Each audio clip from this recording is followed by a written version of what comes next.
You're listening to the Before You Market podcast. In a world of endless tactics and fleeting trends, we're here to show you why putting your brand first changes everything. Join us as we explore how a brand-first strategy can revolutionize your marketing. Get ready to rethink marketing. This is Before You Market. Oh, hey. Hi. How you doing? So welcome to the Before You Market podcast. My name is John Bailey, and this is where we challenge you to rethink marketing.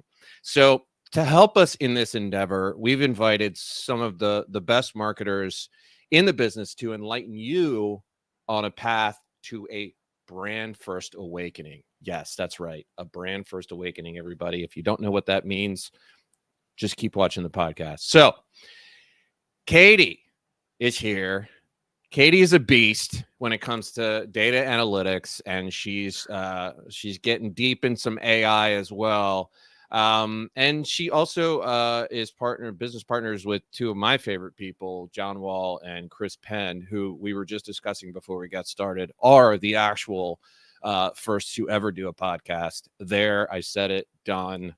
You don't have to do any more research. It's been proven. So anyway, I'm hoping to have each of them on the podcast soon, but I wanted to get Katie on here first because, well, she's my favorite. So don't tell Chris or John. Anyway, Katie, please take a moment and introduce yourself to these wonderful folks. Well, when you lifted up your sweatshirt to show what was on it, I had to think for a second what was on my shirt to see if I could do the same. And I realized that I'm promoting a beer fest, so I should probably not. That's okay. Okay. Well, but anyway, so yeah, that's what's on my shirt today. So mine isn't promoting anything related to my company. Hi, I'm Katie Robbert, CEO of Trust Insights. I definitely don't take myself that seriously, but I do You're take in the right place. Marketing and analytics and AI and operations and all that good stuff very seriously, to the point where it's so intense. No, but I really just want people to do like cool things, but do it like in a thoughtful, pragmatic way. So that's who I am. Yay. Yay. Well, thanks for coming. So a mutual friend of ours was the very first guest on this podcast. Of course, I am talking about the amazing Ginny Dietrich. And Ginny and I got pretty deep into AI and marketing and some other things. And I'm kind of hoping you and I will do the same. So are you game for that? I'm always game. Word. Let's do this. All right. So obviously we're big on brand here at Brand 3. It's in the name, and we're trying to take everyone on a brand first awakening quest. Anyway, I wanted to ask you, when it comes to assessing your brand's position in the marketplace, what tools and tech do you find most effective, and in what way? Like, meaning, I don't want to get like real super technical and nerdy, but I think people can get lost in some of the tools. And so you guys are always my go-to North Star when it comes to tech recommendations. So that's what I'm asking for here. Yeah. Brand is one of those like really interesting topics that I feel means something different to everybody. Absolutely. So when I think about the Trust Insights brand, the brand is really myself and Chris versus, this nameless corporate entity, because we're such a small company. And so when you think Trust Insights, it needs to be synonymous with Chris. It needs to be synonymous with me, versus you think about, I don't know, just like a Disney, for example. You might think Walt Disney, but you might also just not know, like, who's the current CEO, who's the face of it, like a big corporation. And so, depending on the size of your company, the makeup of it, and sort of your goals as a brand is going to change the kinds of tools that you're using.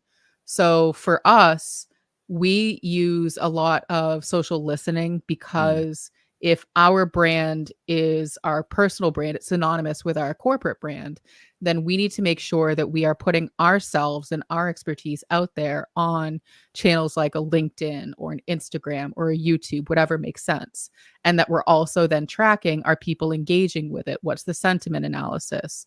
What are they saying? Are they resharing the thought leadership pieces that we're putting out there? But then you can also start to get into using tools like generative AI. You have your ChatGPTs, your Gemini, your Claude, your Llama, and using it almost as a gut check, a competitive analysis. You can say, I think I'm similar to John Bailey. What has John Bailey done that I'm not doing? What are the gaps in my career, in my speaking, in my content that he's talking about that I could also be talking about, that's going to help elevate my brand and bring in the right kind of people. I, can certainly go deep and sort of talk about making sure you know who your customers are, using Right. AI to build your ideal customer profile. One of the challenges I see with a lot of companies is they think they know who their ideal customer is, but what they're looking at is so far down in the funnel of people who have already signed contracts that, an ideal customer is someone who's signed up with you and paying, but then how do you go back out into, the World Wide Web and find more people like this? And I think that's where you can use generative AI as a really powerful tool and build your ideal customer profiles and say, where are these people hanging out? What do they like? How do I serve them so that I can then build my brand that serves them versus what I think they need? I love that, using AI as a gut check. That's a great tip. And I kind of want to do that, but I'll wait until we finish this first. But If we see you typing off to the side, then I'll know. I'll try to be discreet. So staying with AI, in a martech.com post, you were talking about the 5P framework when using the 5P framework when implementing AI, and you suggest incorporating user stories, which forces you to think through AI's application from the user's perspective, which is kind of what you were just talking about. And you say, and I'm going to read this, having everyone create their own user story allows them to communicate their needs and also take a sense of ownership. So I think we often forget about the human element in AI. And I was just wanting to get your thoughts on that. And if we're just sort of letting the tools drive the ship and we're not really driving it ourselves. Do you know what I mean? Oh, I do. And I'm so glad you asked, because this is where I can really go deep. Let's go deep. Let's get deep. Well, this is a topic I talk about a lot. I was actually recently at Macon in Cleveland, Ohio, lovely Cleveland. And the talk that I gave was very much about how we are approaching integrating artificial intelligence into our companies the wrong way. And this is where the 5Ps come in. So the 5P framework is very straightforward. It's purpose, people, process, platform, and performance. Why? Because marketers love alliteration. We love the tricky stuff.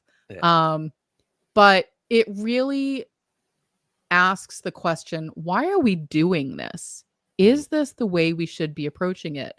I really try to challenge my peers and my clients to not lead with the platform, which is the 4th P, to not lead with generative AI, because what happens when we pick the tool first and then try to retrofit it into our processes and our teams and our people and our business goals is we're now locked into whatever that tool can and cannot do, versus starting with the 5P, starting with your purpose and your people, your user stories, your processes, and then choosing the tool to say which tool best matches what I'm trying to accomplish, best matches the skill sets that I currently have on my team, or given my goals, do I need to hire more people and then choose a tool that they're an expert in and train people up?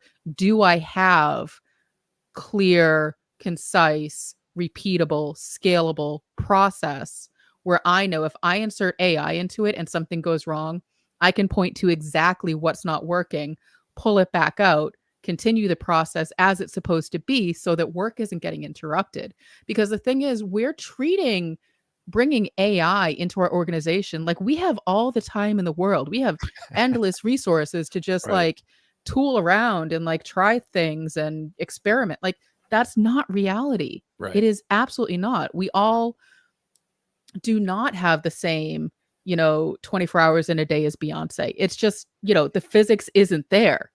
Right. So we have to be smart about introducing new tech, AI being the thing, but it could be a CRM system. It could be, email marketing, whatever the tool is. Right. If we choose the tool first, we are doing ourselves a disservice and setting ourselves up for failure. And now I feel like I'm up on a soapbox and I'm ranting and waving my hands. And thanks a lot for that, John. Yes, but it's so important. And I think that brands do the same thing with marketing tactics. I think they go tactic first instead of focusing on purpose and people. It's kind of what we mean by when we say a brand first awakening, is that leading with the brand and deciding who you are and who you're talking to before you go and dive into tech and tactics is so important. And I mean, yeah, so preach on. Amen, I'm sister. happy to do it any day. Yeah, power to the people. So because you can go deep on the techie stuff, and all of the processes and operations and things that make my head hurt, I reached out to my one of my favorite people here at Brand 3 and our marketing services director for a couple questions, because she likes to geek out too. So these are a couple questions from Taverly Laskauskas, who, as I said, is our marketing services director. And she asks, Performance Max Google ad campaigns, or PMAX, are supposed to use AI to help fill in the gaps in the marketing funnel by delivering ads to users at various points and optimizing for better performance across the funnel. In your opinion, is it worth the hype?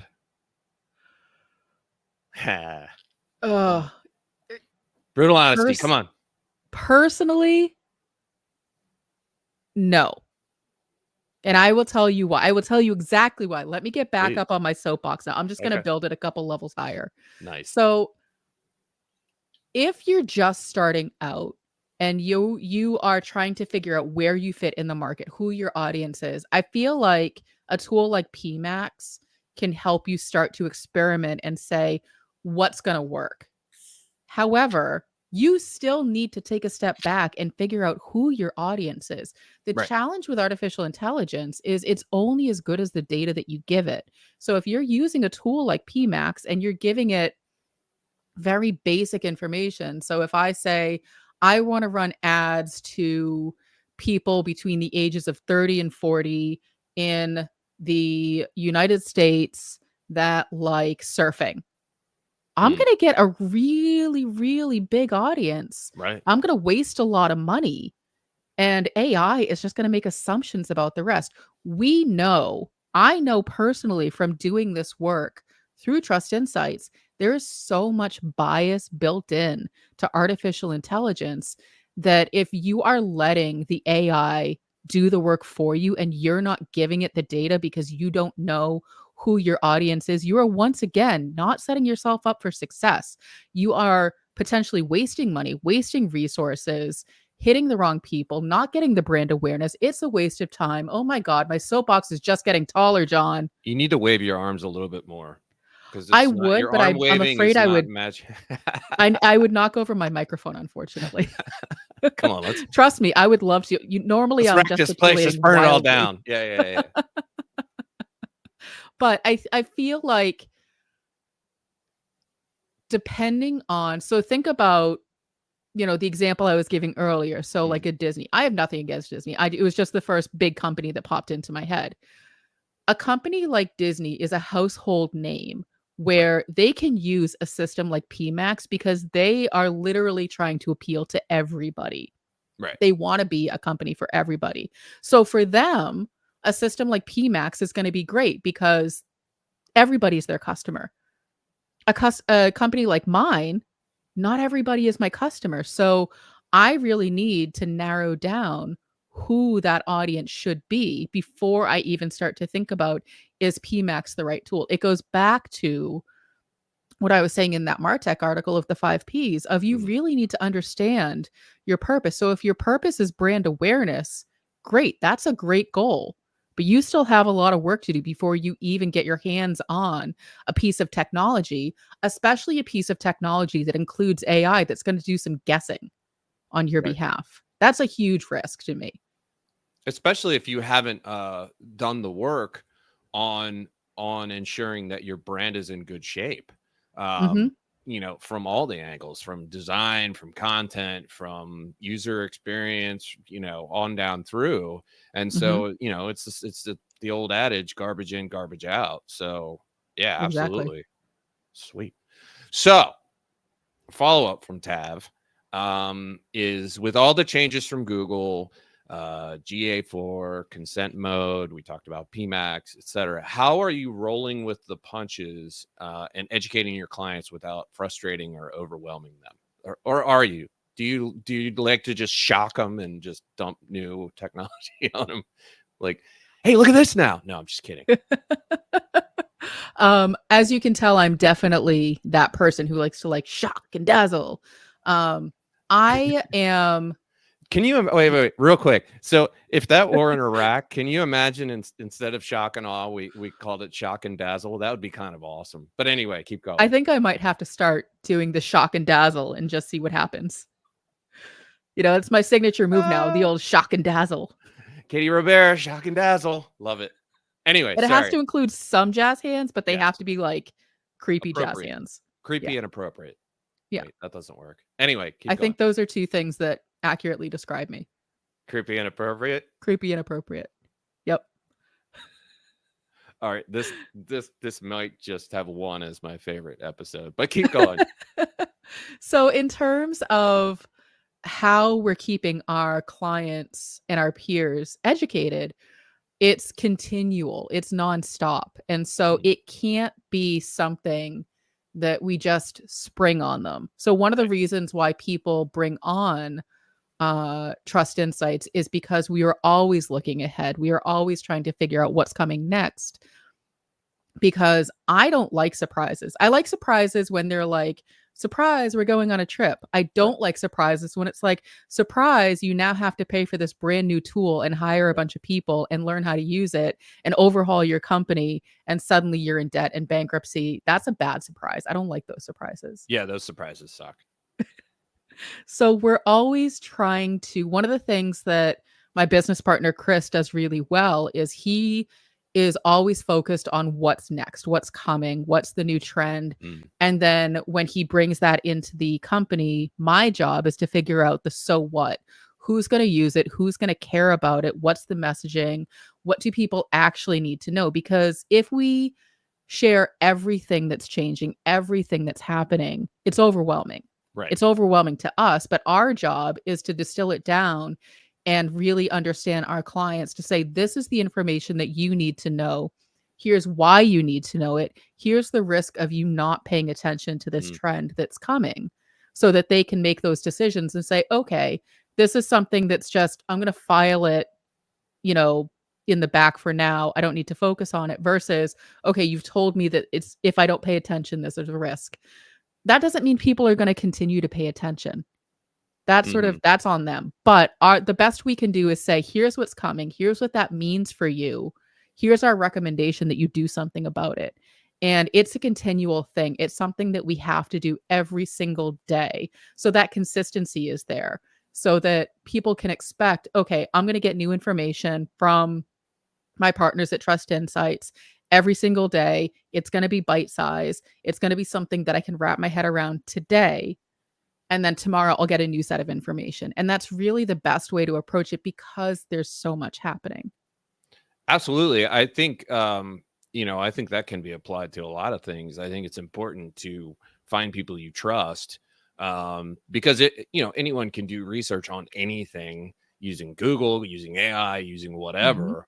But if you, A, don't understand the information, or B, are getting bad information, it could really do some damage. So I think it's important. So, in the notes of this episode, I'm definitely going to include some links to you guys, because I follow you guys. I follow Trust Insights. I mean, this microphone I bought because of Chris Penn. So, and I tell that story all the time, and he's probably sick of hearing it. But anyway, I think it's important to find people you trust, who can guide you in the right direction. So thank you for doing the good work that you do.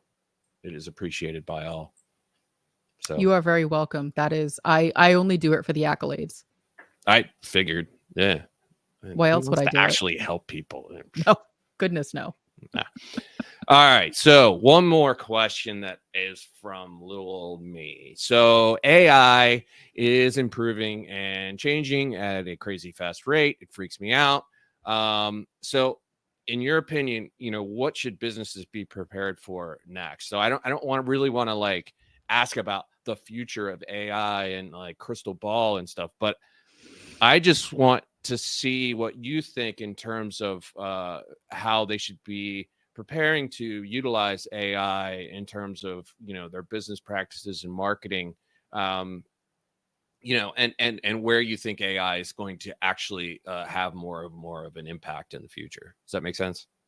Yeah, I'm going to give you a surprise and dazzle answer. Sweet. That you really need to talk to your teams. You need to talk to your people and ask them where they're struggling, and not struggling in the sense of what's AI going to do, but just what does their day-to-day look like? Right. What are you currently working on that has you underwater, that if you could get, 5 minutes back or 3 hours back would help you do your job better?